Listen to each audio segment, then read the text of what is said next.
Yes, tis I. I am doing my first YouTube video with a new format. What would be better than short? So, Arsenal versus City, 5-1 in the end. Absolute demolition job. Sorry, my computer's going off. Basically, just going through the game, Arsenal set the tone from the get-go. I mean, they were pressing City high, and City are not confident at the moment. They cannot seem to play out from the back. They're playing it long, seems to work, and they just couldn't do it. They seem to be caught in two minds whether to go long or to not. And from the get-go, the press was great. And then we get the ball back from a mistake at the back from Akanji. And then, Havertz doesn't want to shoot. He's basically one-on-one with the keeper. Odegaard arguably in the better position. He scuffs the pass to him and it goes in. I mean, it's an assist, but from the get-go we put it on him. But you could see that up front, Havertz his confidence is shot basically. But that set the tone from the off. Gabriel gives it to Haaland. We love to see it, and I've seen a lot of people after this game saying for the players to calm down. Arsenal like, well, what have you won and all this? But did you not see Haaland throw the ball at the back of Gabriel's head in the first game? I mean, come on now. Or telling Miles Lewis-Skelly, who are you? Or who the F are you? I mean, so don't talk about like why they were doing this. We know why they were doing it. You know why they were doing it. Haaland was giving it. City players were giving it after a 2-2 draw with 10 men. People were saying we should have gone to try and win even more when we were down to 10 men, and we got the most criticism after drawing 2-2 at the Etihad with 10 men. Whatever, we're past that game, but I mean, great. I love to see Gabriel giving it to him because, I was watching Goldbridge today and he was saying, that's what we loved, and that's what, Don Robbie was saying as well, but it's what we love from back in the day. It was just good to see that, there was that fight. You just hope it doesn't go the other way where you get too riled up and then, that's when you get players sent off, especially at Arsenal. Then Martinelli scores, I think it was at the 5th minute or 6th minute, but he's offside. He needs to hold those runs. He's offside quite a bit, but an absolutely amazing finish. If only he was onside, but it was so far off. But a great finish, if that went in. Another amazing goal. But then from there, it was a little worrying. Arsenal did what they do a lot of the time, and they just let the team get back in the game. I mean, we were 1-0 up. If it went 2-0 with that Martinelli chance, fair enough, but we went 1-0 and then we were like, right, let's sit back. I understand you want to keep the tempo down once you score because you don't want to like go out the other end and them score against you. So it was good that we were sorting that out. But that was basically for the rest of the first half. We were the team that just kind of sat back and let City have the ball. And they're so low on confidence at the moment. If you went for them a little bit more, I think we would have done a lot better. I mean, you see that later on where Rice takes the ball from, I think it's Kovacic, intercepts, and Havertz is one-on-one and he misses that chance to make it 2. You got to score that. His confidence, you can just see, it's just he doesn't want it. And I know that's what Gary Neville said. He's like, he doesn't want it, and it's true. And I do like Havertz, especially off the ball, and that's why Arteta uses him. But let's be honest, he needs to be finishing stuff like this. City just grew into the game, and Raya makes an amazing save. If he doesn't make that save from Guardiola, it was one of the saves of the season. That is why you have those keepers in there. That's why Alisson's one of the best keepers in the world, because usually he doesn't have anything to do and then he makes an absolute world-class save from a striker or something one-on-one.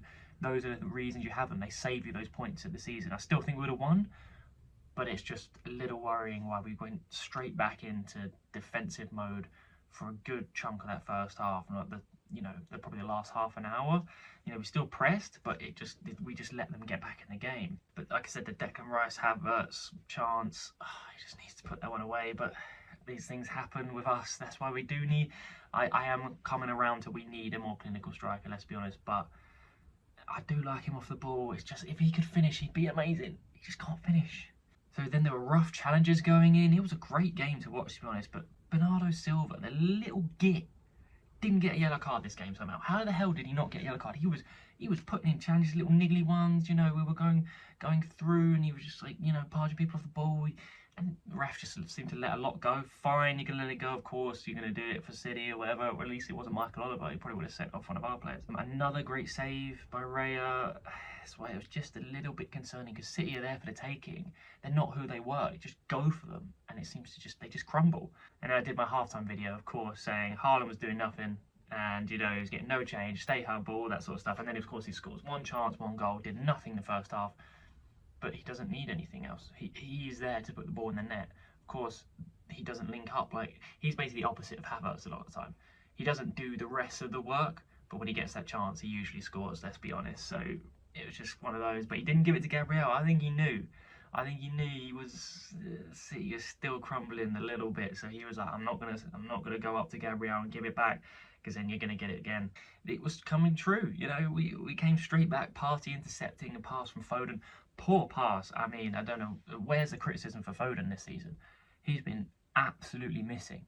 Like, he's done nothing for, well, maybe a few games here and there. City fans, you can maybe tell if you can tell me if you've actually watched this video, which I very much doubt. I would not be watching it if we got battered 5-1. But he's just been nowhere. He can't do anything. He's gone completely missing, but no one seems to be talking about it. So Partey shoots from it, big deflection admittedly, but if you don't shoot, you don't score. These things happen. We get that goal, perfect. 2-1 up straight away. It's what you want. You want to go straight back in and score.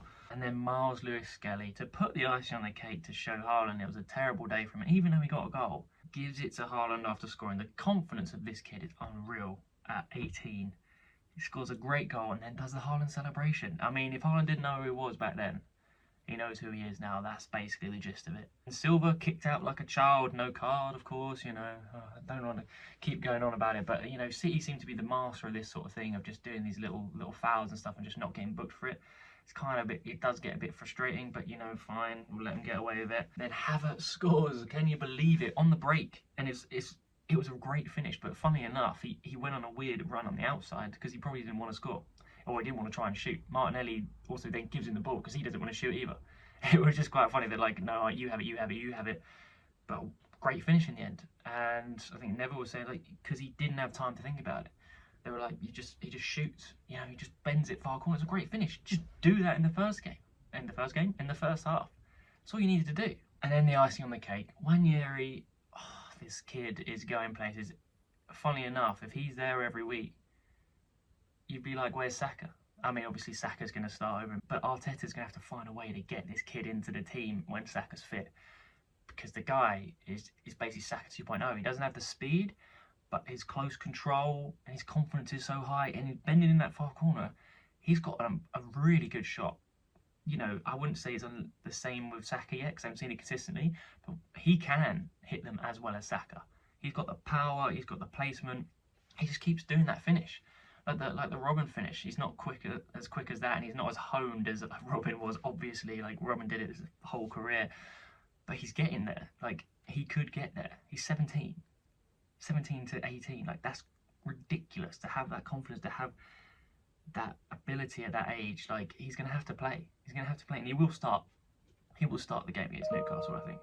But yeah, City absolutely demolished 5-1. Stay humble, eh?